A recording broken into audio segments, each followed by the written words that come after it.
एका बाजूला खोकेवाल्याने सगळे खोके कमवलेले धोके दिलेले आहेत, त्यांच्यातली जी बेरोजगारी होती अलिबाबावर 40 चोर की ती दूर झालेली. पण महाराष्ट्रात आज तरुण तरुणी असतील, युवा युवती असतील, यांच्यातली जी बेरोजगारी आहे कुठेही कमी झाली नाहीये, वाढत चालली.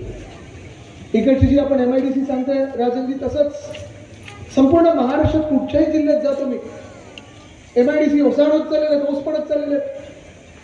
एका मागोग एक कंपन्या बंद पडत चाललेल्या आहेत. आणि ज्या कंपन्या चांगल्या चालल्या बंद पडत नाहीयेत त्यांना उचलतात आणि पाठवतात गुजरातला.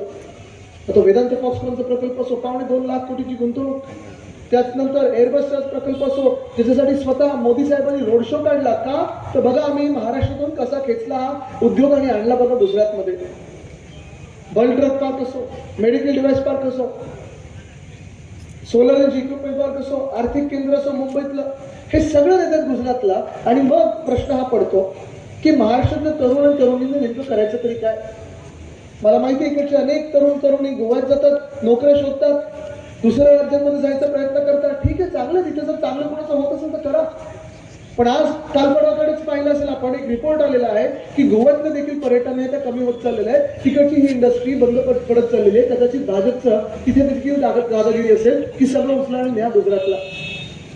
हे जे गुजरात प्रेम आहे हे आपल्याला भारी पडतंय भाजपचं. हे गुजरात प्रेम आहे जे एकनाथ शिंदेचं आहे ते भाजपचं, आणि एकनाथ शिंदेचं गुजरात प्रेम हे भारी पडत एवढ्यासाठीच चाललेलं आहे. गुजरातमध्ये काही स्वतःहून चांगलं होत असेल मी विरोध करणार नाही.